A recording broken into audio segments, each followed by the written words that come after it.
Okay, good evening, everybody. Welcome to Wednesday night FinCom meeting. My name is John Lohr. I am the FinCom chair. I'd like to call tonight's meeting to order. Today is Wednesday, April 29th, 2026 at 7 p.m. Actually, it's 7:02. Before we get started, I'd like to have all the members introduce themselves. Starting off with my far left. Pete Berube. Eric Marthinson. Heidi Gilmore. Joyce Boyardi. Mark Johnson. Brett Hausler. Jen Zaretsky. Thank you, everybody. I'd also like to remind everyone that there are many ways to access this information and material. You can watch it on your local access channel at home, on Comcast Channel 6, Verizon Channel 38. You can go to the millismedia.org website. It's also live streaming on YouTube.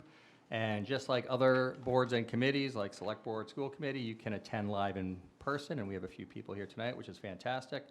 And last, all the material that we are reviewing tonight is available on the FinCom page on the website, and you can find that there. And just a reminder to all of our members, as they know, but also to our guests, if you wish to speak, please be 4 inches away from the microphone so that the recording can be, so it can be recorded for the media. So, with tonight's agenda, we have this is our pre-town meeting, and I hope, I know I did, I got my FinCom report in the mail. I hope all the other residents did too. So we're going to go through that. Basically, this is like a dry rehearsal for town meeting, which is this Monday coming up at 7:30 at the Millis High School Auditorium. And what we'll do is we'll open up the meeting, open up the pre-town meeting, and then each member will read the motion and then go through their initial discussion points, not all the points, unless we want to dive deeper and further, and have discussion, and then move to the next one if there's no discussion. Since we've already voted and recommended on each article, we're not going through a vote tonight.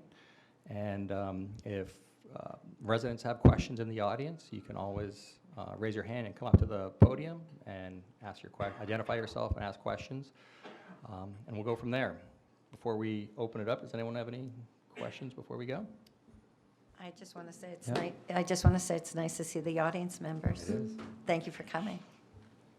So with that said, I'll open up pre-town meeting, and we'll start off with Article 1, which is Mark's. And Mark, why don't you start us off? Sure. I move that the town vote to transfer the sum of $70,000 from Article 3 operating budget of the May 5th, 2025 annual town meeting to the ambulance revolving fund. It's been motioned and properly second for Article 1 as stated. Is there any discussion out there? This is a pretty straightforward transfer. No discussion. Audience? No discussion. Article 2. Peter. I move that the town vote to dismiss Article 2. Second. There's been a motion and properly second to dismiss Article 2. Mr. Chair, Yes. discussion? Yes. Sorry, I jumped the gun there. It does get any easier than this. This is a routine article that is deemed not needed this year. And thus, the committee voted 9-0 to dismiss, recommend dismissal. Any further discussion? No further discussion. Okay, Article 3, that is myself. I move that the town vote to fix the compensation of elected officers, provide for a reserve fund, and to raise and appropriate, including appropriations from taxation and by transfer from available funds, all as specified below, the sum of $48,200,583 to defray charges and expenses to the town, including debt and interest and a reserve fund for the general fund for the fiscal year beginning July 1st, 2026, as outlined in Table 2 of the Finance Committee report, with the following revenue sources. Taxation, $46,271,421. Ambulance fund, $851,854. Special reserve funds, $119,060.09. Bond premium release, $69,644 even. Marijuana impact fees, $104,083.91. And to authorize the following transfers: sewer fund indirect cost to general fund, $272,927. Water Fund indirect cost to general fund, $333,577. Stormwater Fund indirect cost to general fund, $178,016. This was submitted by the Select Board and is voted by a simple majority. Second. It's been properly motioned, Article 3, and properly seconded. Discussion. I'll start off with that. So a few bullet points here. For Article 3, if approved, the articles appropriating funding necessary to operate the town of Millis for fiscal year 2027. Town's fiscal year runs through July 1st through June 30th. There are the town revenues transfers that are calculated each year for the town of Millis. This year, the budget has a 3.5% increase from the current fiscal year. Typically, the town budget increases around 4% each year historically. In a time when school expenditures are increasing, cost of employee benefits are increasing, and fighting general inflation, I'm pleased to present the warrant of $48 million in change. This is a balanced budget for the fiscal year 2027. Couple of other notes. First, over the last 5 years or so, about 5 to 8 different budget cycles, Millis has received funding from the host community agreement funds. These funds have been used for things such as social work services, extended library hours, and the school resource officer, just to name a few. After fiscal year 27, the HCA funding will be exhausted. Services that were once covered under the HCA funds will have to be absorbed into the town's fiscal year operating budget going forward. Couple other notes here. Within the balanced budget, some above-level service requests are included. For example, for the police department, there will be a police lieutenant promotion and 1 full-time officer being added. Council on Aging will receive above-level funds. Specifically, this would allow drivers to drive more hours, more wages, helping members get to their medical appointments and other things. As the town changes over the years, the town's budget is adapting to those changes as best as possible. The financial landscape will continue to change over the years. But for now and for the fiscal year 2027, the town does have a balanced budget. Any further discussion? Okay. Thank you. We'll move on to Article 4. Peter. Mr. Chair, I move that the town vote to raise, I move that the town vote to raise and appropriate from sewer department receipts the following sums to operate the sewer enterprise fund beginning July 1st, 2026, including a reserve fund or take any other action in relation thereto. Salaries and wages, $338,933. Expenses, $1,506,337, for a total of $1,845,320. Second. It's been a motion to move that the town vote to raise and appropriate from the sewer department receipts as stated here. Properly seconded. Discussion regarding Article 4. Mr. Chair. Go ahead.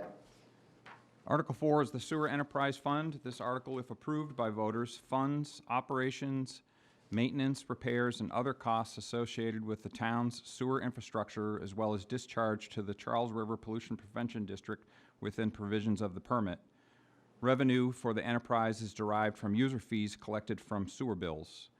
The FY27 proposed budget amount is $1,845,320, which is an increase of 8.3% over the $1,702,502 for FY26 voter-approved budget. Budget growth is primarily driven by increases to discharge fees assessed by the Charles River Pollution Prevention District. The Finance Committee voted unanimously to recommend approval of this article. Thank you. Any further discussion? No. Okay, we'll move on to Article 5. Mr. Chair. Go ahead, Pete. I move that the town vote to raise and appropriate from Water Department receipts the following sums to operate the Water Enterprise Fund beginning July 1st, 2026, including a reserve fund or take any other action in relation thereto. Salaries and wages, $396,496. Expenses, $1,922,361, for a total of $2,318,857. It's been properly motioned to move, raise and appropriate from Water Department receipts. Properly seconded. Discussion regarding Article 5. Mr. Chair. Yes. For the Water Enterprise Fund, this article, if approved by voters, funds operations, maintenance, repairs, and other costs associated with the town's water infrastructure. Revenue from the enterprise is derived from user fees collected from water bills. The FY27 proposed budget amount of $2,318,857, which is a decrease of approximately 15% from the FY26 voter-approved budget of, or by $382,443. The proposed budget reflects a decrease from the FY26 amount because it does not include some infrastructure repairs that were previously programmed. The Finance Committee voted unanimously to recommend approval of this article. Thank you. Any further discussion on Article 5? No more discussion? We'll move on to Article 6. Peter again. Mr. Chair, Yes. I move that the town vote to raise and appropriate from Stormwater Department receipts the following sums to operate the Stormwater Enterprise Fund beginning July 1st, 2026, including a reserve fund or take any other action in relation thereto. Salaries and wages, $312,534. Expenses, $498,410, for a total of $810,944. It's been properly motioned and properly seconded to vote that the town raise and appropriate from the Stormwater Department receipts as the numbers stated in the article. Further discussion? Mr. Chair, Go ahead, Pete.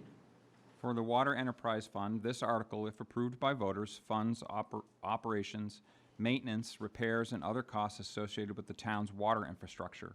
Revenue for the enterprise is derived from user fees collected from stormwater bills.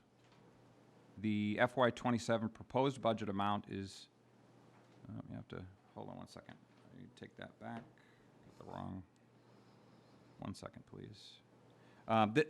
So strike that, please. Article 6, the Stormwater Enterprise Fund.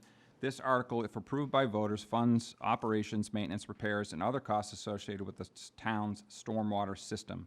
Revenue from the enterprise is derived from stormwater assessments billed to property owners based on a property's impervious square footage. The FY27 proposed budget amount is $810,944, which is a nominal reduction from the $827,752 FY26 voter-approved budget. The Finance Committee voted unanimously to recommend approval of this article. Thank you, Pete. Any further discussion? No further discussion. Article 7. Your Chair. Yes, Brett. I move that the town vote to approve the items as written in the warrant in consent Article 7. It's been motioned that the town vote to approve the items written in the warrant in consent Article 7 and properly seconded. Discussion. Mr. Chair. Go ahead, Brett. These articles each require an annual vote at town meeting. Standard practice is that these articles are combined into one consent agenda to reduce the amount of time spent on each individually.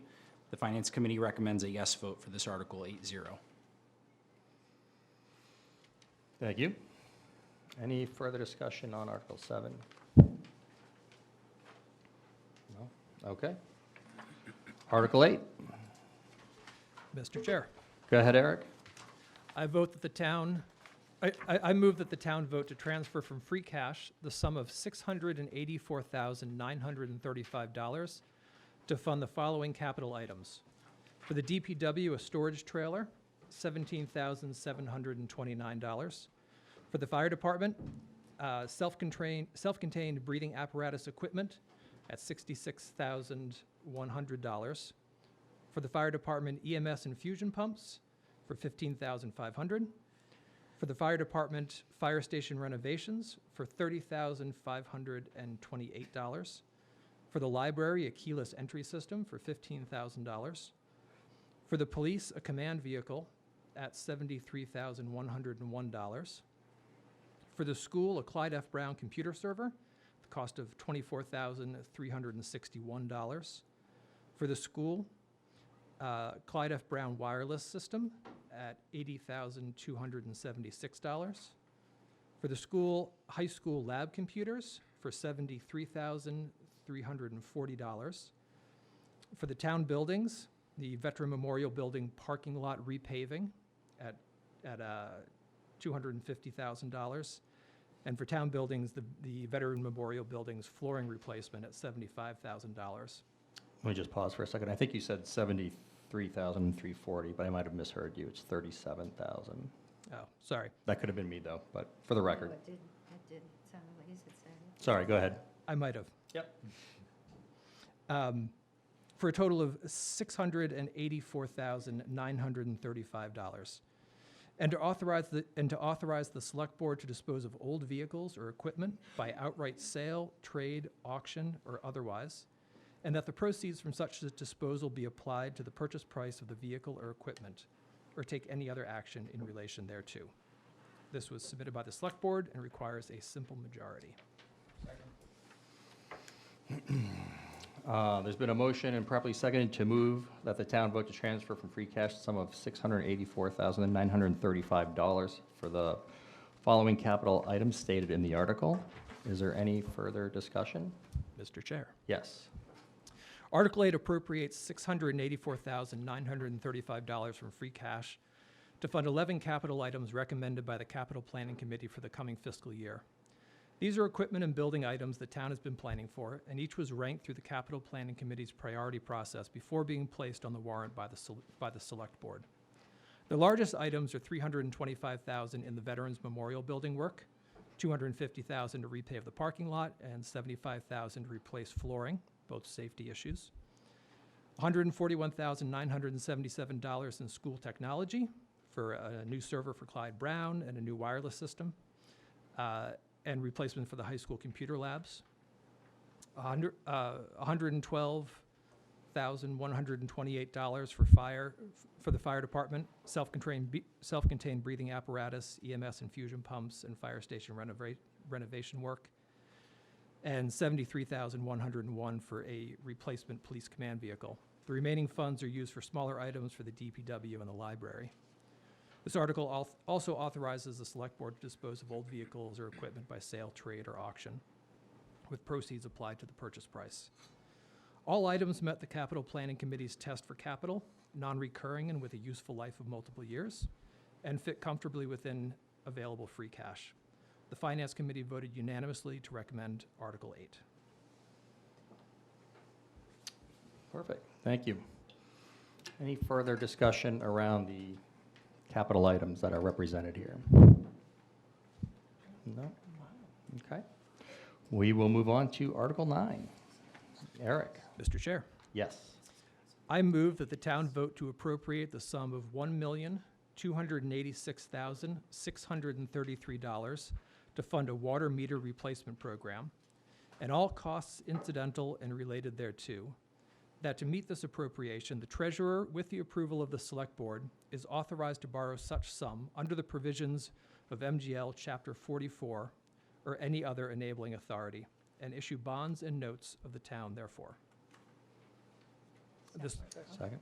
Second. There's been a motion properly seconded to vote to appropriate the sum of $1,286,633 to fund a water meter replacement program as stated in Article 9. Further discussion? Mr. Chair. Go ahead, Eric. Article 9 authorizes a treasurer, with approval of the select board, to borrow $1,286,633 to fund a town-wide water meter replacement program. This is the largest item in this year's capital plan and was ranked a highest priority item by the Capital Planning Committee. Many of our existing meters are at or past the end of their service life and produce inaccurate or require estimated reads. The replacement program puts in place a modern fixed network system, 3 antennas located around town that read every meter automatically, multiple times a day. The benefits are practical: more accurate bills, faster leak detection, lower meter reading and maintenance costs, and better water loss data for the DPW. 2 important points on cost. First, this is a water enterprise project. The debt service will be paid through water rates and water enterprise revenues, not through the property tax levy. Second, because this is a borrowing authorization, Article 9 requires a two-thirds vote. The DPW expects installation by a separate contractor to take roughly 1 to 1.5 years. The Finance Committee voted unanimously to recommend Article 9. Thank you for that. Any further questions on Article 9 and water meter replacement program? Do you have a question? No? No, Just a- saying hi. Oh, okay. Just want to make sure. If you do have a question, come on up. Fair enough. All right. Thank you, Eric. If we're good with Article 9, we will move to Article 10. Go ahead. Mr. Chair, Yes, Mark. I move that the town vote to appropriate the sum of $76,854 for the acquisition of a police cruiser, and that to meet this appropriation, the Select Board is authorized to enter into a lease purchase agreement and to execute and deliver all other documents necessary in connection therewith under Mass General Law, Chapter 44, Section 21C, or any other enabling authority, for such term of years as they shall determine to, in the best interests of the town. This has been submitted by the Select Board and requires 2/3 majority. Thank you. There's been a motion and properly seconded to vote to appropriate the sum of $76,854 for the acquisition of a police cruiser. Any further discussion? Mr. Chair, Go ahead, Mark. if approved, this article would authorize the town to enter into a new 3-year lease to purchase agreement for 1 new replacement police cruiser in the amount of $76,854. Okay. Any further discussion regarding police cruiser? Go ahead, come on up to the podium and state your name, even though we know who you are. Most of us. Lisa Harden, 56 Walnut Street. Mhm. I was just wondering if somebody could explain the difference between the police cruiser at 76+ thousand and the command vehicle that was in Article 8, which is also for the police. What? I'm questioning why, I just want to know why a police cruiser is more expensive than a command vehicle. It just sounds like a command vehicle would be more expensive. Go ahead, Mark. From what I understand, 76,000 would be a complete new police cruiser, and I believe the command center was an upgrade from an existing vehicle. So, So the command vehicle is not a new car? It's- Craig, you want to shed some light? Yeah, Craig Schultz, Capital Planning Committee. Thank you. And Select Board, so I've sat through this. The command vehicle is for a promoted officer we have is moving into another role, and it is not a full police cruiser. It's more of a SUV-type vehicle. The cruiser is a pursuit vehicle with gun storage and everything else. It's a entirely different type of vehicle for an entirely different purpose. The fact that there's a $3,000 difference in it is probably the fact that you don't have to have, I believe, a secure cage in back for putting somebody that you arrest in the command vehicle while you do in the cruiser. They're 2 different vehicles for 2 different purposes. so I believe I misspoke. I'm Sounds sorry? like- I believe I misspoke. It wasn't an upgrade, it It's was not a an upgrade. completely new. The chief is giving his vehicle to the newly promoted officer. And then this vehicle is going to replace the one he's giving up. That's the way our vehicles usually flow. So the chief's getting a new car for the chief, because the other one is being inherited by the newly promoted officer. That answer your question? It's still kind of unclear, but It's, I'll go with it. the cruiser has features that are designed to confine and lock somebody up in it. The command vehicle doesn't. So it requires more cost. It's got a pursuit motor in it and everything else. So Yeah. And they're different vehicles entirely. Yeah. Totally different vehicle styles. So what's the command vehicle used for? The police chief to drive about in and respond to scenes, but he does have all emergency equipment, everything in the back. It's a large SUV. So the command vehicle Yes, is for the chief, yes. but you just said this new vehicle's for the chief. Well, the new vehicle is This the is a police command cruiser. vehicle. There's also a new cruiser. So the new cruiser is for a patrol officer because the existing ones hit end of life and we're trading it in. The command vehicle replaces the chief's vehicle because we've hired a new, Lieutenant. we've hired a new lieutenant. Right. Or we promoted a lieutenant who now receives a command vehicle to use when he's on duty, which is the old SUV the chief had. So the command officers who are on duty get the SUV vehicle for responding. I'm not misstating, am I? No. It's basically, yeah, the chief Yeah. is the new vehicle, goes, Yeah. the older vehicle goes to lieutenant. It comes down. and then- Right. And then the, For Article 10, though, this is a police cruiser. It's not a This is a command. cruiser. This is a This is a cruiser. cruiser. This Yeah. is for a And the police fact officer there's a driving around 3,000 town. And the fact there's a $3,000 difference in price is because they're different vehicles. yeah, and just to add a little more color Yeah, to that. Just for the record, There's just the state your reason- name. Michael Gazinski, Town Administrator. Thank you. Thank you, Mr. Chairman. And just to add a little more color to that, the reason that, and I don't know if this has specifically been asked, but generally, the police cruisers, the frontline cruisers, are, several years ago, it was determined that we'd roll those into the police budget.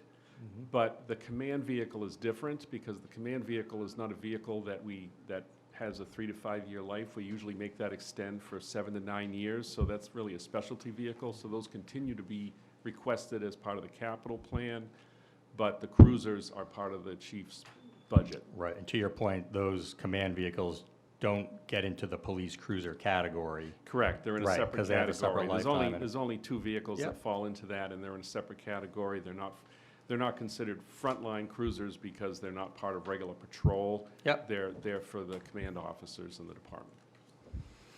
So Okay. I don't know if there's a specific other question. So I which can of try- these 2 cars is the chief going to use? The command vehicle. This is a police cruiser on Article 10. The cruiser is a frontline cruiser for patrolmen out on the road. Well, you just said the command vehicle will go to the person in command of that shift. No, the current command vehicle will go to the lieutenant. And then this is a new command vehicle, which will be used by the chief. Okay. We've never had a lieutenant in that position recently or ever. I think ever. Yeah, so this is another leadership position in the police department to provide for succession, so he will inherit the used SUV, which is the command vehicle, and the cruiser vehicle is just a typical cruiser. Right. Yeah. Cruiser taking out of service. And the police cruiser is an article we see more frequently in the warrant every year. Or- Okay. Thank you both. Any further discussion on Article 10?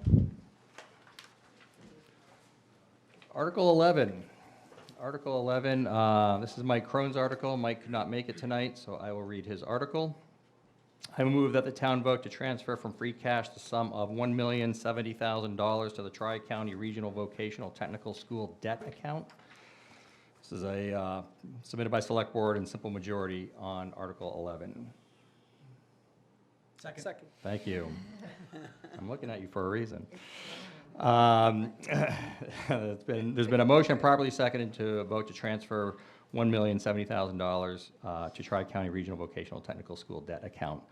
I don't have all of Mike's information, but basically what this funding is for is to set aside this dollar figure for future costs of the Tri-County school, which we will need as a town going forward. As some of you may be aware, there's usually between 35 to 40 students that go from Millis to Tri-County. That number fluctuates year to year. This is to help defray those costs as the Tri-County new building will go live, I believe, next fall, actually. So that's the reason for moving this $1 million figure to the Tri-County fund. Any further discussion? No. We will move on to Article 12. Heidi. Mr. Chair, Yes, Heidi. I move that the town vote to appropriate the sum of $200,000 from the FY 2027 Community Preservation Community Housing Reserve Fund to support the 1178 Main Street affordable housing proposal submitted by Metro West Collaborative Development, Inc., subject to the following conditions. Successful purchase by Metro West Collaborative Development of the 1178 Main Street property from the current owner. For initial rentals, 70% of eligible apartments will be subject to local preference for residents of Millis, employees of the town of Millis, employees of businesses located in Millis, and households with children already attending school in Millis, as may be authorized by Executive Office of Housing and Livable Communities, or EOHLC. No release of CPA funding until Metro West Collaborative is able to secure a state affordable housing financing, grant, or subsidy for the development. The $200,000 community preservation housing funds allocated from the town will be returned to that account should state funding for the project fail.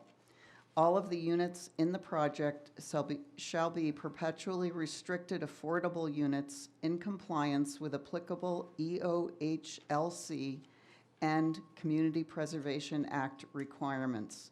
This was submitted by the Community Preservation Committee, requires a simple majority. Second.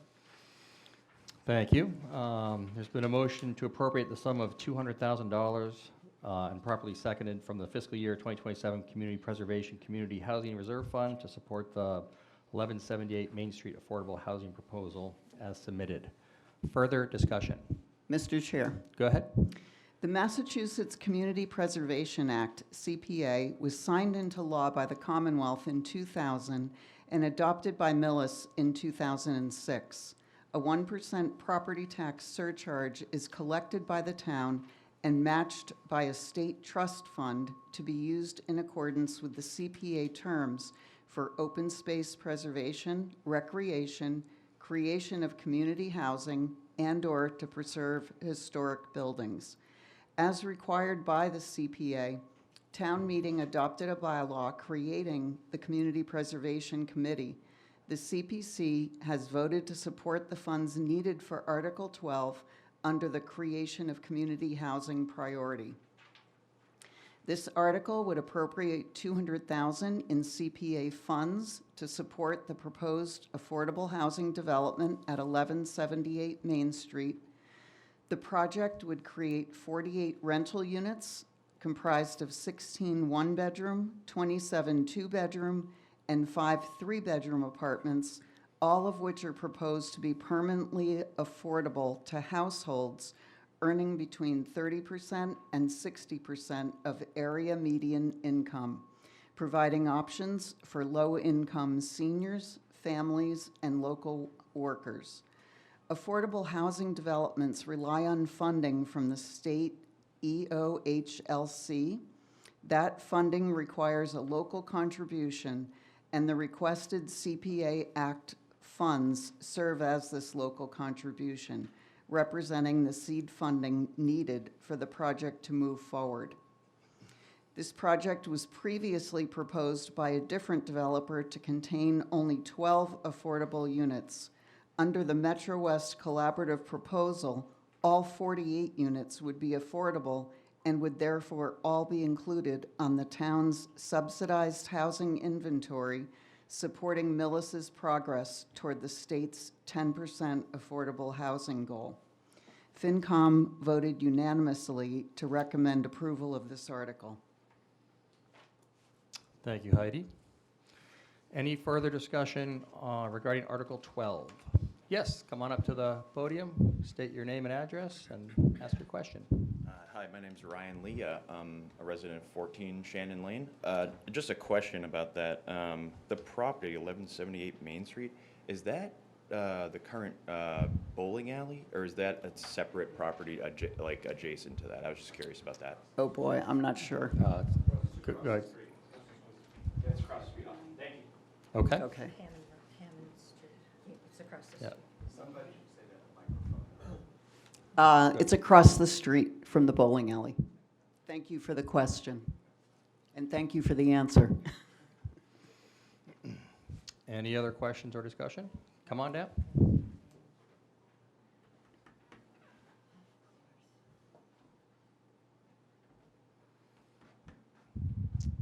Andrew Manning, J. William Heights. Yeah. Quick question on the SHI.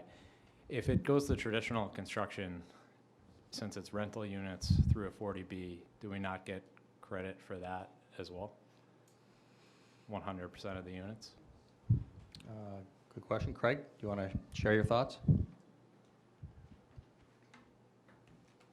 Yes, rental, well, right now we're at 5.7% of our limit. And remember the numbers of our now limit, our goal, and the target's 10%. Yeah. So we're significantly below that. Rental units all do count for that, but this is significantly different than the item that was proposed there, which was this traditional 40B, because putting aside the fact that they're all eligible for, well, not putting that, that's the key point, they're all eligible for the subsidy. Before having 12 of the units, did you say, Heidi? Yeah, Let me check back and make sure. I think it was 12. Yes, Yeah. 12. The versus 12 versus 48 units, even if we were at our 100%, this is a permitted project. I would rather have 48 units that are affordable to residents rather than 12 units that are affordable residents. This is permitted. They've got their comprehensive permit. It's going forward. It's going to be built. It's a question whether it's built by a private developer who's going to put in 48 units. They all will count towards our cap because they all do count towards the 40B cap. But this will make all 48 of them affordable, not just 12 of them affordable, which is desirable. And there's no way to block. This isn't going to be blocked. Somebody will buy this permit and build. Right. Yeah. Right. So if it were to move forward as currently, only 12 would be affordable. The other 36 would be market rate. I understand that. I guess my question is, we still, even the market rate rental units, we get, from an SHI state perspective, we get credit for each one of those units, even at market rate, towards our 10% goal. We do. Yes, we do. Yes, we do. All rental units count towards the SHI 10% goal. That doesn't mean that, and that is a fact. I agree, they're not Yeah. affordable, Right. but they're Yeah, but- market rate, but we do get credit. And I towards don't the think, and SHI. I don't think this is a project to meet our SHI number. That's not why we're doing this. It's because the town has the opportunity to do something that benefits the residents of the town, not just a private developer. So, and it's going to be built, as we've said, but it is accurate that these will, the fact that we are below our SHI number now requires that the town to issue the 40B permit. The 40B permit was issued. When these are built, no matter how they're built, they all will count towards that. But this gives us the benefit of affordable housing on top of that. Does that answer your question? It does, yes, I agree that either way it's going forward, whether this gets voted, it's either going Yeah. one way or the other, depending on what residents want.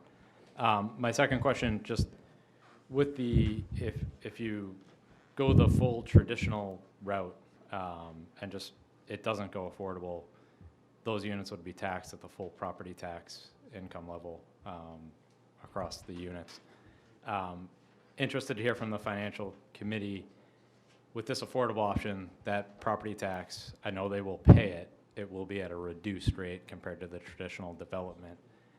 From what I can see, we would not be able to get, so there's some additional, in some instances in developments, you can get from the state 40S grants to cover additional school costs or whatnot.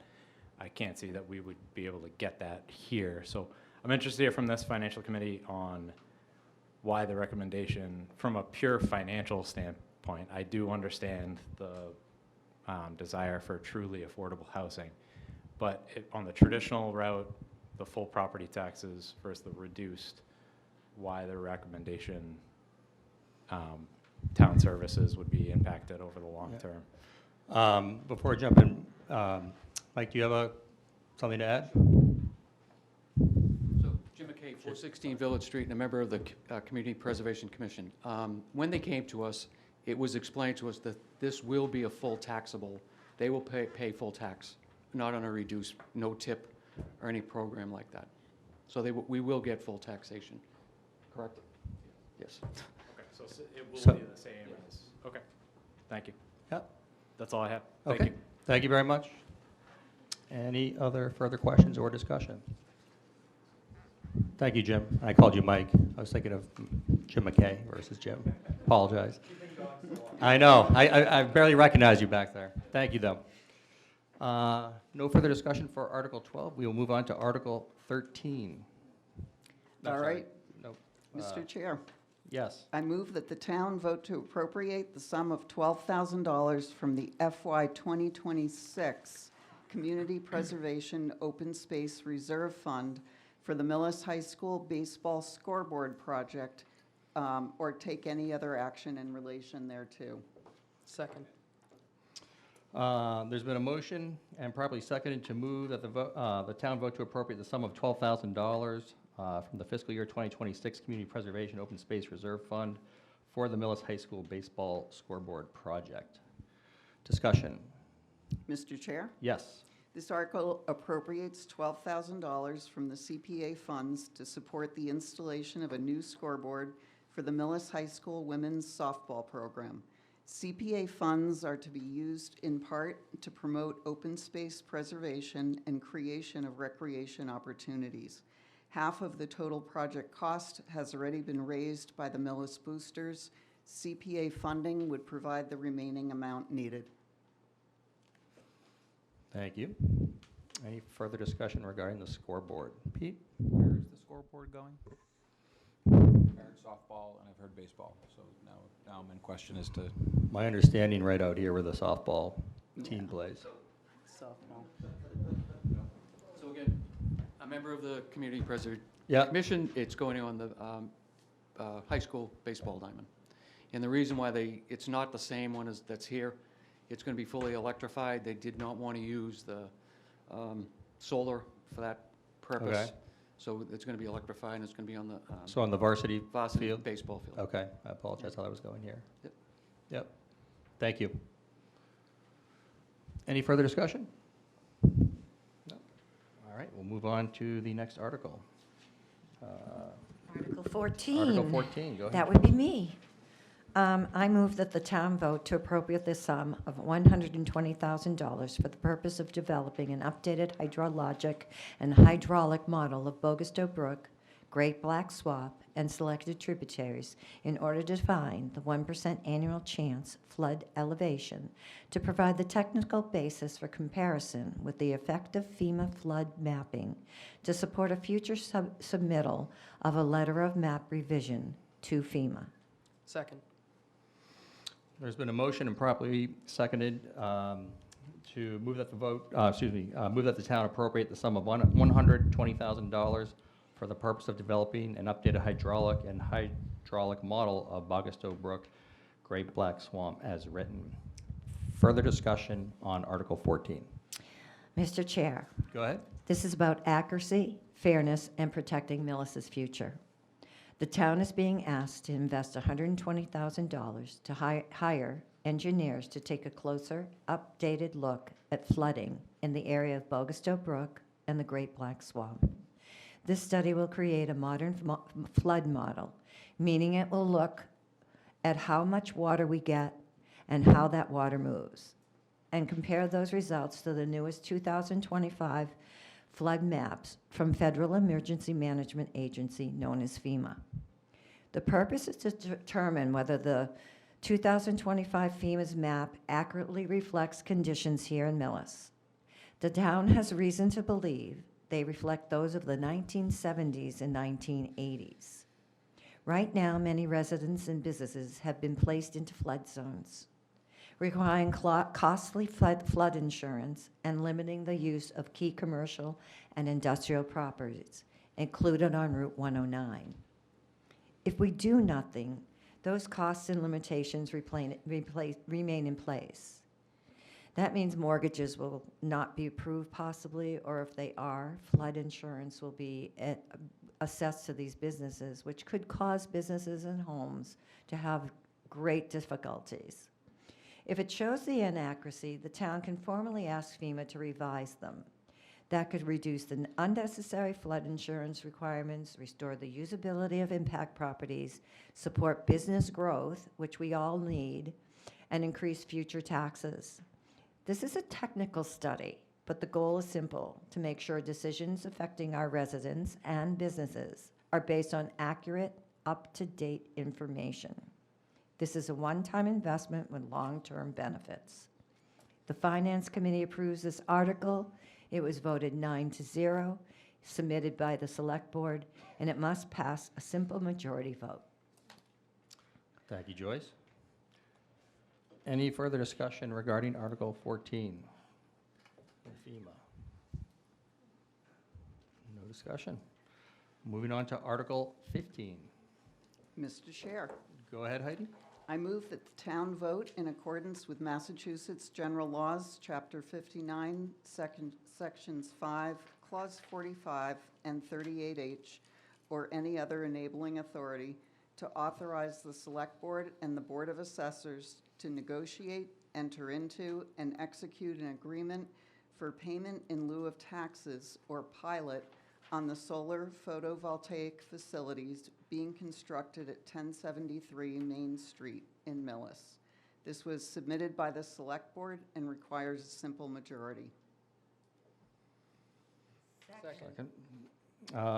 There's been a motion and probably seconded to allow the town, in accordance with GL Chapter 59, Section 5, 45, and 38H, and any other enabling authority, to authorize the Select Board and the Board of Assessors to negotiate into execute an agreement for payment in lieu of taxes on the solar photovoltaic facilities being constructed at 1073 Main Street. Is there any further discussion on Article 15? Mr. Chair? Go ahead. This article authorizes the Select Board and the Board of Assessors to enter into a payment in lieu of taxes or pilot agreement with Millis Solar LLC for a proposed solar facility at 1073 Main Street. This location is in back of the existing Alpaca. If everybody is familiar with that gas station and Honeydew Donuts on Main Street, it's behind that. This project is expected to generate approximately 3.4 megawatts of DC power and 2.15 megawatts of AC power. Solar pilot agreements are widely used across Massachusetts towns and follow a very similar structure to what's being proposed in Millis. The pilot agreement sets a fixed payment to the town in place of personal property taxes on the solar equipment, providing a stable, predictable revenue stream for the town over a 20-year period and a known expense for Millis Solar. It's important to note that this project is not exempt from taxation. The agreement simply establishes a fixed payment structure over the 20-year term. Additionally, the agreement applies only to the solar equipment. The land and buildings on the property will continue to be taxed as they are today.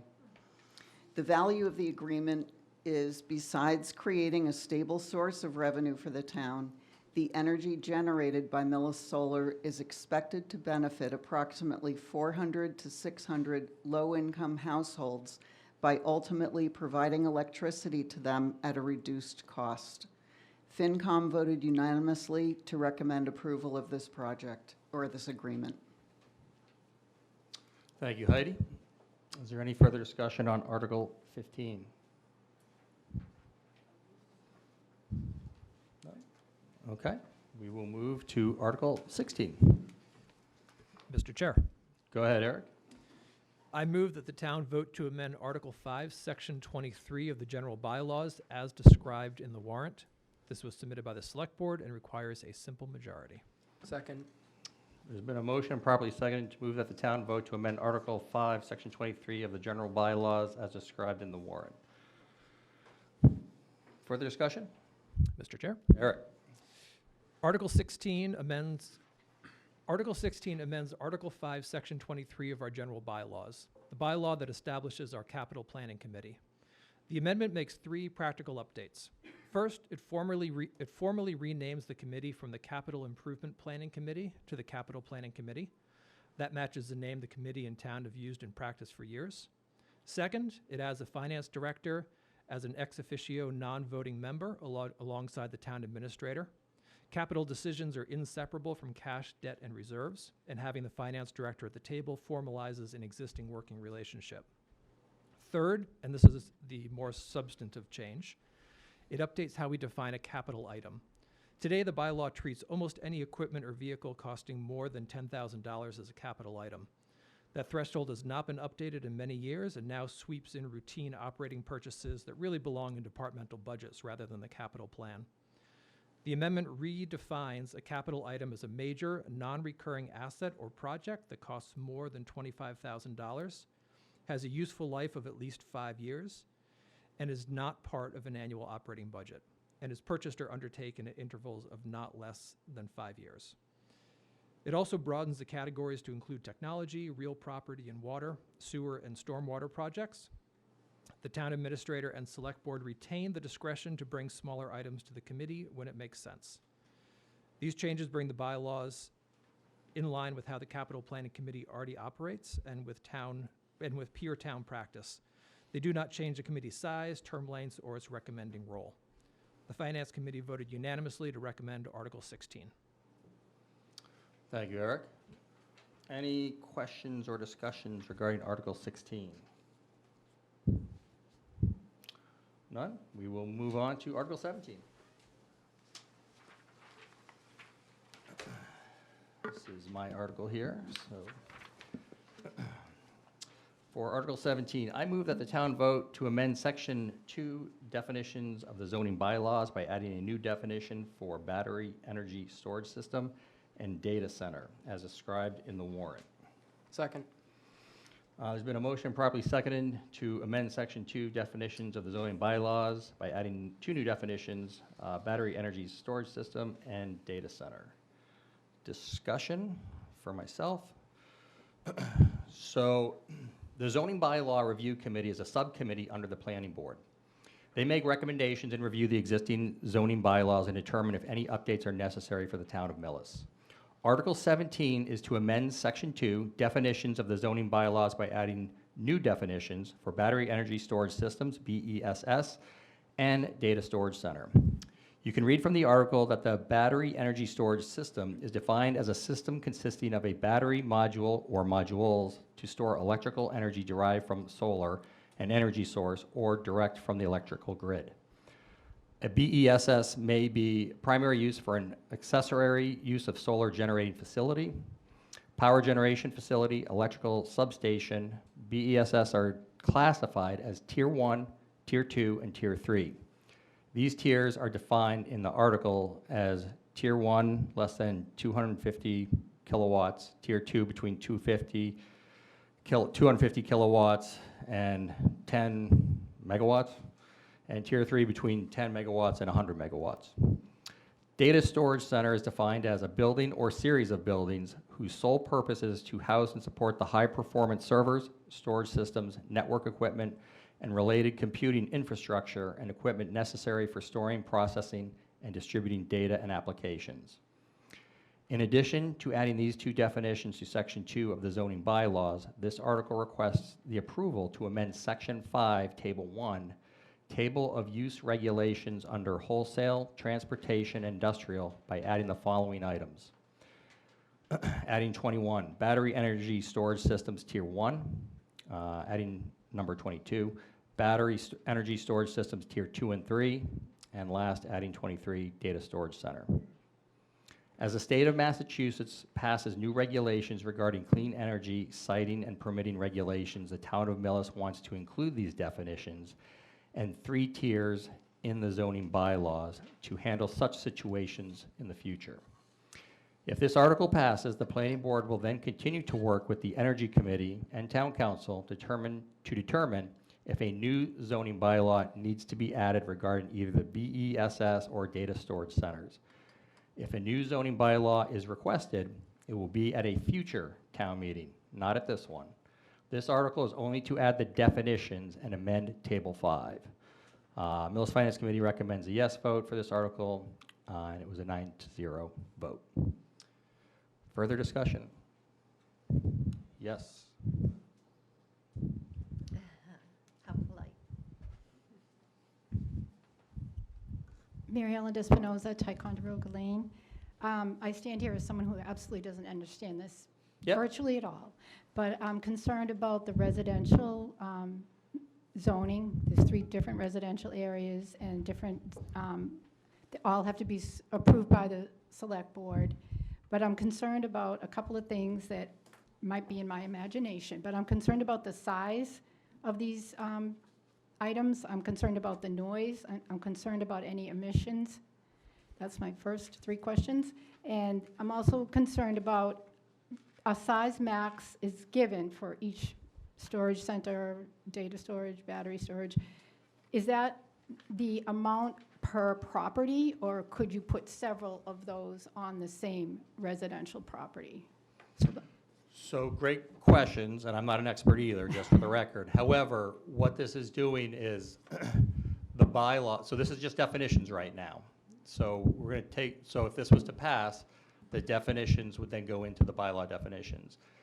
Then the planning board would then make a determination of what type of BESS as well as data storage centers would qualify for certain areas, not necessarily residentials, but in industrial, I believe it's, Jim, correct me if I'm wrong, like a tier 1 down near Tresca or a tier 2 down along the industrial part of 109 right here.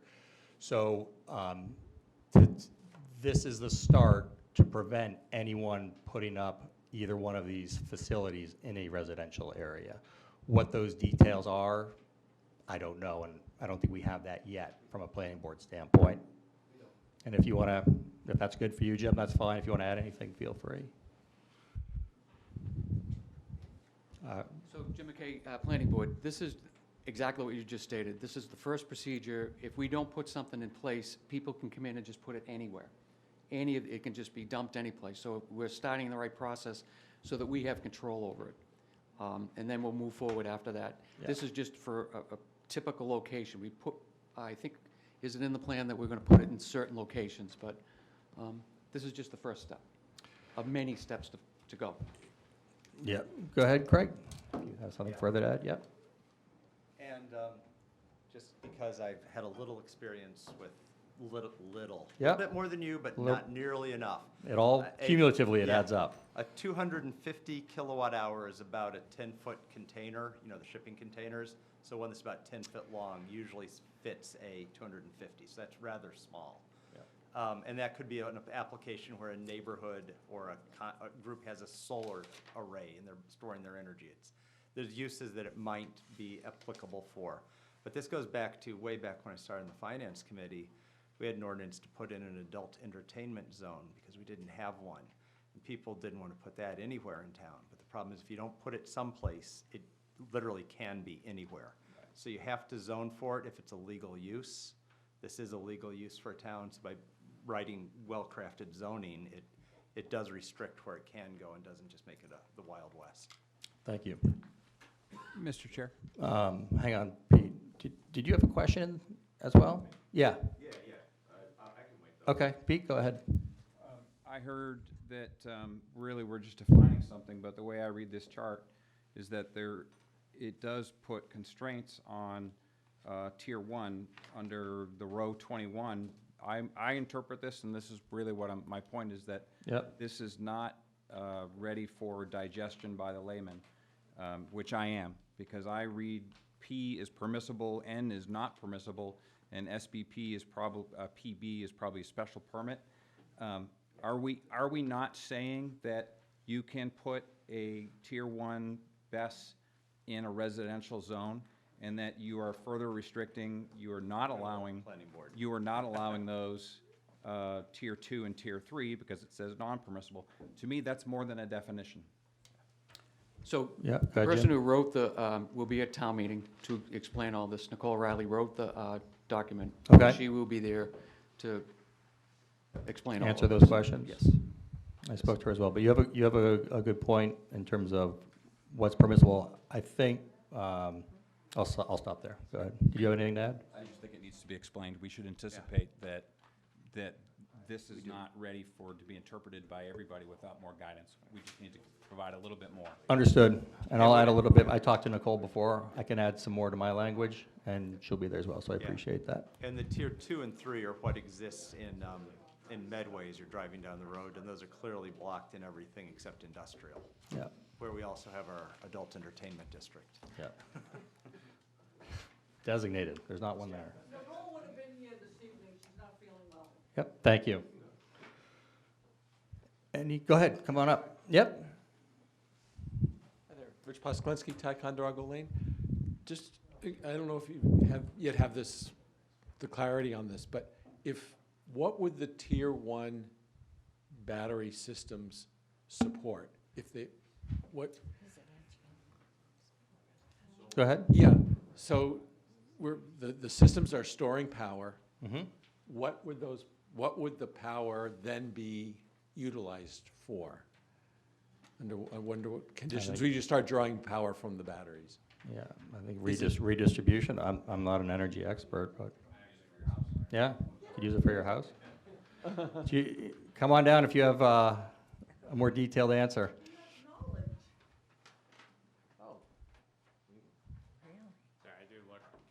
Andrew Manning. Yeah. I do work for a large-scale commercial electrical contractor. Yeah. So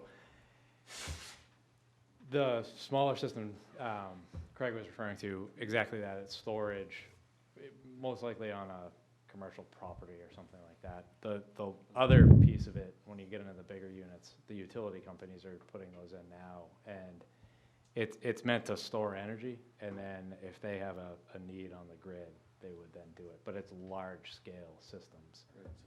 Like if there was a town power outage, you'd be, Yes. large-scale systems, you'd be drawing Yeah, from those. there are also some private companies that, for profit, put in large-scale buildings, and it's filled with batteries for exactly that. What they do is they store it, and then they work deals with the utility company for, if there's a high demand time, they sell it back at a high rate to profit. So there are private commercial companies that would do a large-scale battery operation, and those are good-size buildings, and then the utility companies does the large-scale stuff. But the smaller batteries would be for solar storage or for a company to store power and use it at a different time if they can work a deal with the utility. Well, the one in Medway on 109, I imagine that's something that you're referring to on That would be a 126 utility. and. I don't know the details of I don't that, either, but that would be a utility. something I think of that that's a scale. large-scale substation, so Yeah. I'm not 100% sure if there's battery Yeah.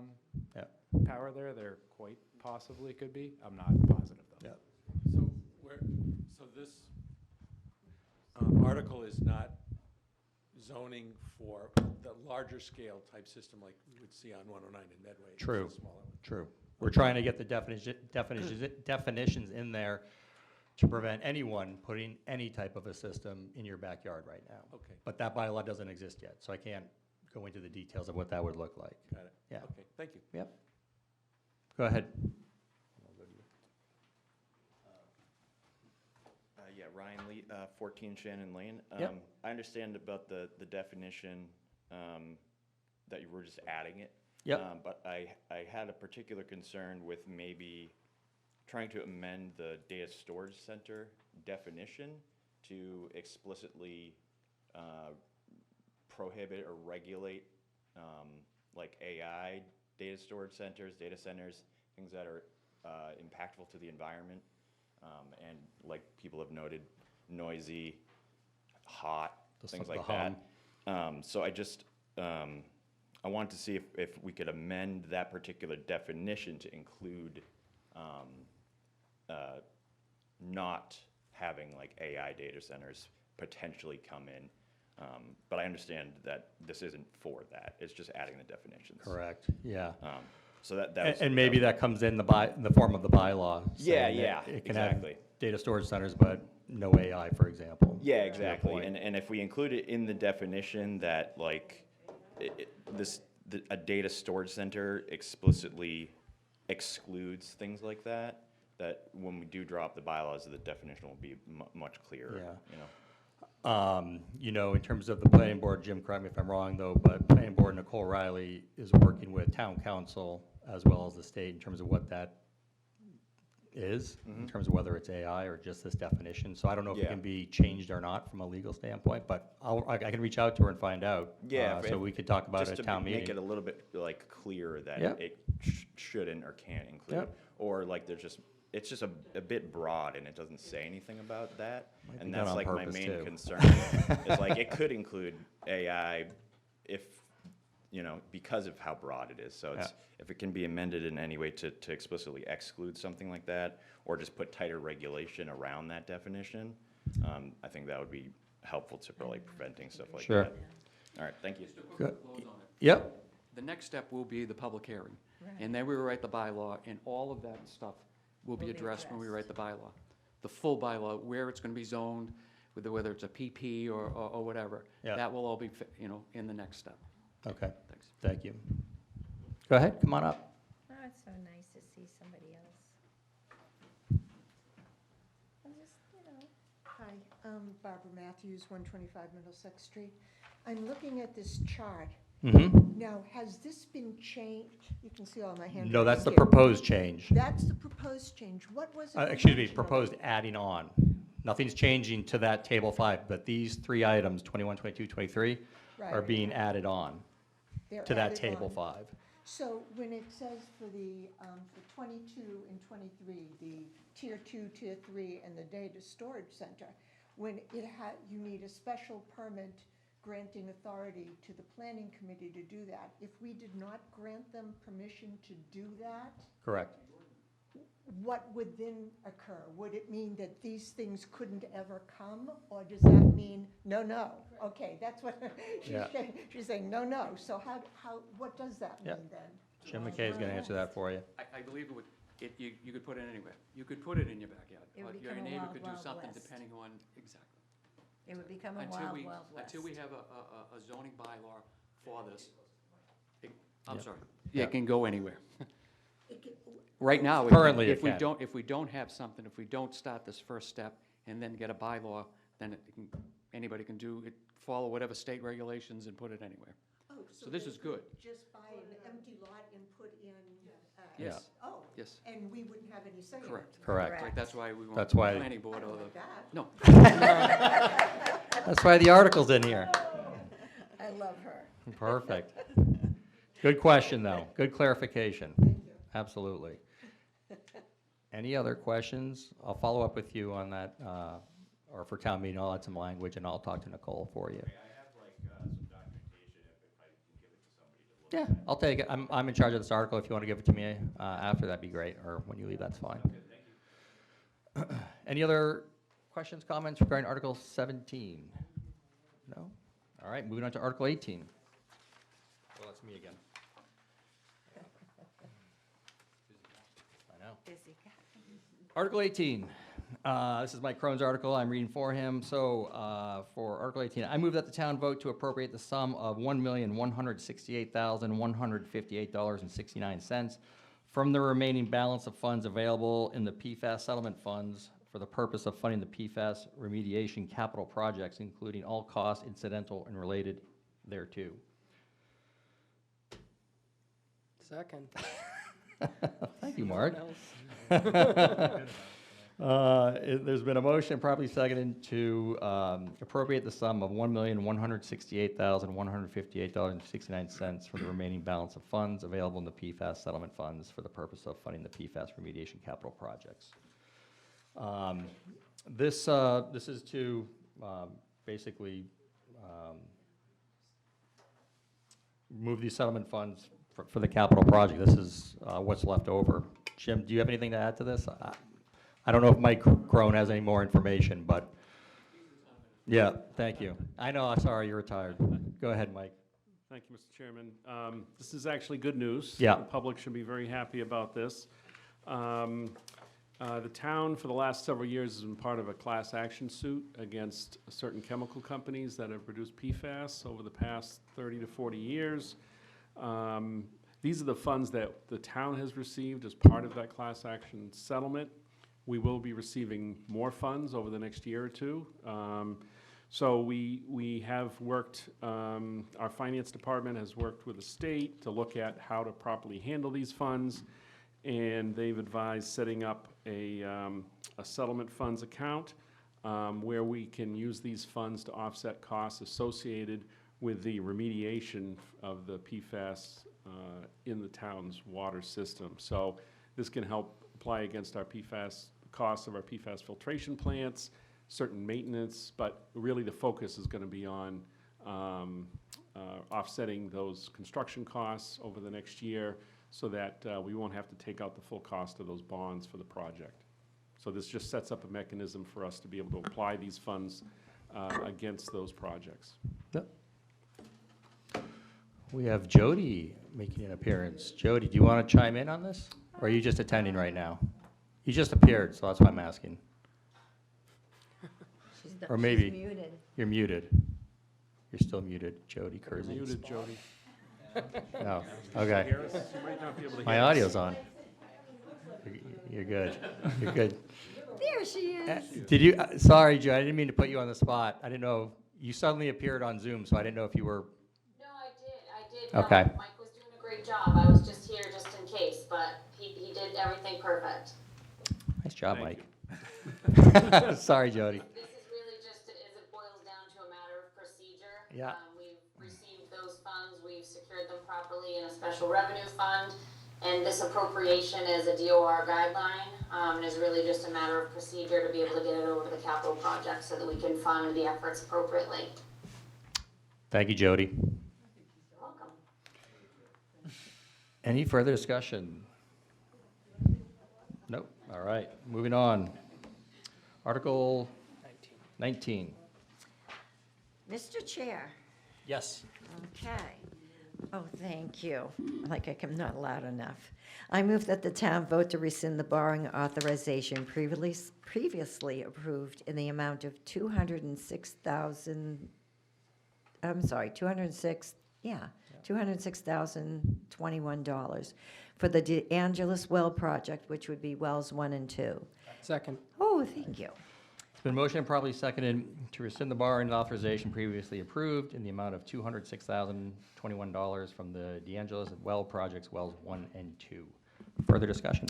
Yes, sir. Go ahead. The project is complete, so the borrowing authorization is no longer needed. This vote simply closes out the remaining unused borrowing authority and officially wraps up the project financially.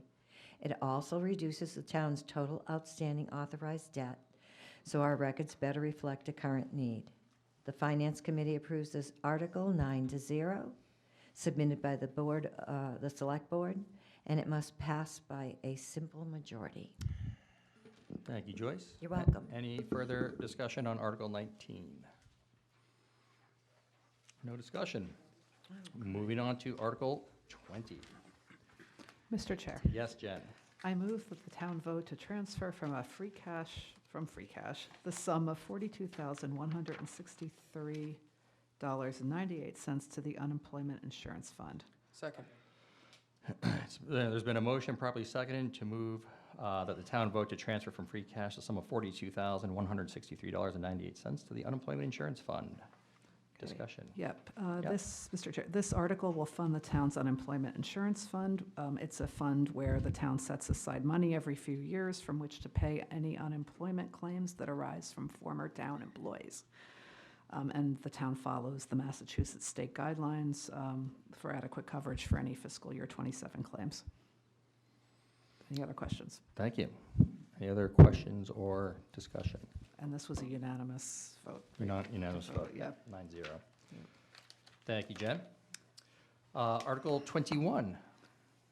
Moving right along. I Yep. move that the town vote to transfer from free cash the sum of $100,000 to the MGL Chapter 41, Section 111F Injury Leave Indemnity Fund. Second. There's been a motion properly seconded to move that the town vote to transfer from free cash the sum of $100,000 to the MGL Chapter 41, Section 111F Injury Leave Indemnity Fund. Discussion. So just some explanation. This is a reserve fund which pays police officers and firefighters who have sustained injuries in the performance of their duties at a base rate as well as the related shift coverage during their period of injury leave, instead of appropriating the funds from the police and fire department's operating budget. Thank you. Any further And questions? that also passed unanimously. Thank you, Jen. Okay. Any further discussion? No further discussion. Article 22. Mr. Chair, Go ahead, Brett.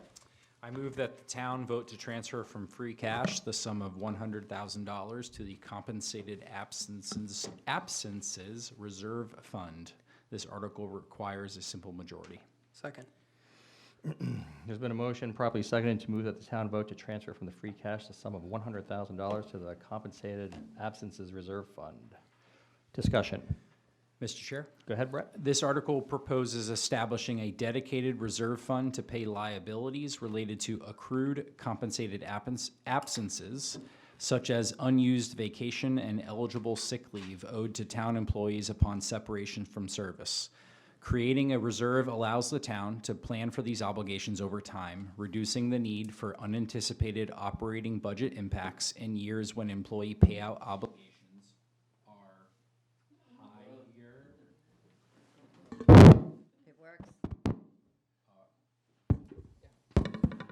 are higher than expected. The Finance Committee recommends a yes vote for this Article 8-0. I think we got all that. Thank you, Brett. Great. Great. Excellent. Any further discussion on Article 22? Cut out. No further discussion. Going on to Article 23. Mr. Chair, Go ahead, Brett. I move that the town vote to transfer from free cash the sum of $50,000 to the Other Post-Employment Benefits Fund, OPEB, or take any other action related thereto. This Second. article requires a simple majority. Sorry, second. It's been motioned and properly seconded to move that the town vote to transfer from free cash the sum of $50,000 to the Other Post-Employment Benefits Fund, also known as OPEB. Further discussion. Mr. Chair. Go ahead. This proposed transfer is a periodic contribution to the OPEB Trust Fund, helping contribute to our long-term obligation for retiree benefits. Consistent annual funding demonstrates sound financial management and improves our bond rating for when the town needs to borrow. The Finance Committee recommends a yes vote for this Article 8-0. Perfect. Thank you, Brett. Any further discussion on Article 23? OPEB. Nope. Article 24. Mr. Chair, Go ahead. I move that the town vote to transfer from free cash the sum of $125,000 to the stabilization fund, or take any other action in relation thereto. Second. There's been a motion properly seconded to move that the town vote to transfer from free cash the sum of $125,000 to the stabilization fund. Discussion? Mr. Chair, Go ahead, Mark. the town of Millis has adopted a policy to maintain a stabilization fund of at least 5% of its annual general fund budget expenditures to be used for unforeseen and emergency purposes. If approved, this article would transfer $125,000 from free cash to the stabilization fund, which will put the fund at about 6.6%. This will help to improve the town's bond rating for future borrowings and allow an extra cushion for extraordinary expenses. Any further discussion on Article 24? No? Okay. Thank you, everybody, everybody that attended tonight's pre-town meeting. Appreciate it. Want to give a shout out to Amanda, who put on the agenda that it would end at 8:20, and it's 8:20. So thank you, everybody. We're going to continue with our regular meeting. You're more than welcome to stay, but you don't have to. Bears.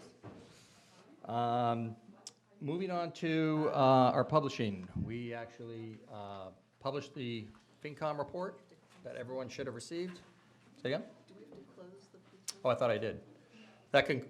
For the record, that concludes the pre-town meeting. Thank you. Thank you very much for coming tonight. If you want to leave those papers, feel free. You don't have to. Want me to leave them somewhere specific? You can just give them to me. Is your email in there? I can always email you too. No, I can write it on there though. You want a pen? I got a pen. Okay. Bills payable. So, this year's FinCom reports and printing, again, I want to give a shout out to Amanda. This is our first time through putting the reports together and sending them to the printer. and they look pretty good. I like the format, so nice job, Amanda. So we have a invoice here for $8,769.26. I make a motion to have the FinCom sign off on this and approve it. Second. It's been motioned and seconded to sign the FinCom report invoice of $8,769.26. You guys want to start that off? Everyone has to sign that. That's here. That would be great. Discussion about the invoice. No discussion. All those in favor, please say aye. Aye. Thanks. Thanks for the reminder. I knew I was forgetting You're something so there. bad. It's late. Anywhere you want. Hey, Brett, rock, paper, scissors. All right. Thank you so much. Yeah, no problem, thank you. All right. Have a good day. All right, thanks, Ryan. I'll shoot you an email. Yeah, I put my number on there and my email. Okay, cool, thanks. Thank you. Yep. Okay, Amanda got the minutes out, and she distributed the minutes in paper. I thought I had them on my fingertips here. Right here. Oh, thank you. You're welcome. Yes. I move that we vote to approve the minutes from the April 15th meeting as written. Second. There's been a motion and properly seconded to approve the FinCom minutes from Wednesday, April 15th, 2026. Discussion. I think they look good. They do. These were just hot off the press. They were. So, all those in favor, please say aye. Aye. Aye. Thank you. Old business, new business. I don't have anything. Old or new. Is anyone else? Go ahead, Pete. I have a comment just to, I didn't want to make it during the hearing. Sure, go ahead. But past practice has been that when the motions are read, they're read verbatim. You're right. And I've never seen anybody burst into flames when they've not done that, so I'm not sure how serious it is. I say it, though, because sometimes there are edits made between now and the actual town meeting. Agreed. I would caution anybody from cut and pasting that into like a script that they're doing on their own. Correct. And furthermore, like spelling out of acronyms and reading things, like, I don't know, I would request guidance. Like, what is the answer? Is it we're verbatim or not? And then everybody has done it differently, submitted by the select board, simple majority. That's not bolded, it's not in the same font. Are we reading that? Are we not reading that? I think we should be standardized, but So, it's just a question. yeah, no, let me hit a few of them. So, Amanda has checked with town council. This motions and the ones that were in electronic form are the latest version. And if they change between now and then, but I don't think they should, between now and Monday, then we'll get that updated version. As a FinCom member, read the motion verbatim as it's stated. And then when you get to the end of the motion, it says, for the standardization that you're looking for, Pete, I think you make a good point, is submitted by select board, simple majority. At the end, so read that. And then at the end of your initial discussion points, that's when you say, this is I recommend it as a yes vote. Okay. This is the vote, 9-0. Thank you. Does that help? The consent article, maybe we can find out some language, because that's like 3 pages long. All right. In terms of, Which aren't you doing the mine, consent? that's mine, yeah. That's yours. Versus reading the entire thing. Well, the motion itself is as I read tonight. Right. So Okay. Oh, that's true. you don't actually read That's true. the entire, Yep. all the content. Mr. Chair. I will say that the motion from the last motion for mine, for article, did change. So it's a good thing that I did read from Yes. tonight. Yes. The other thing is, just. If there's a new motions packet, I will let everybody know. But as of now, use the one that is currently here. Okay. Yeah. Go ahead, Mark. I was just going to say, so when you say verbatim, are you saying abbreviations as well, like saying Mass General Law instead of MGL? Read Like, it I the think way it that's- says it. No, Read you're what's on the supposed to paper. Okay, so read what it MGL says. Yeah. 44, got it. The other thing is my motion for Article 14 is supposed to come from free cash, and I'm surprised that wasn't in the motion. I was going to read from free cash because I inquired where this money was coming from. And in tonight's motion, it was changed. Yep. And it also did not make mention as to where it was coming from. So therefore, I did not add that, but I think it was important to know that it came from free cash. So read it verbatim, Right. and then if asked, Then free I cash say or from town free cash, administrator. right. Yep, correct. Okay. We don't want to interpret or add our own language. No, but this is different than last week's. It's So the just- updated, yeah. Yeah, it's Yeah, that's updated, why- which is good. Yeah, So the point is, last year, I think it was last year or the previous town meeting, I read something, the way it had been written, that I thought was the current. And then I was corrected at town meeting because it was not exact, it had been changed, like 2 words. But you have to read it the current. correct. So Correct. just make sure that you're on the same page. Yeah. Have we ever thought about getting a screen where we flash this up for everybody to read rather than going through this exercise? Oh, I think that'd be, That would be wonderful, but I don't Good think we're there suggestion. I yet. don't Yeah. think we can get the clickers together. I don't know yes, about a screen. yes. Should we also put a new definition for clerk, since everything's electronic now as well? There's a few things I think that need to be adapted. I know. Yeah. Yeah. But I Any do- board or committee liaison updates? I just want to say how nice it Any was to see board people or there. liaison? Absolutely. It's great. It's fantastic. It's nice to have a showing. My only from the teddy bear group, from the Council on Aging, is we've done awesome.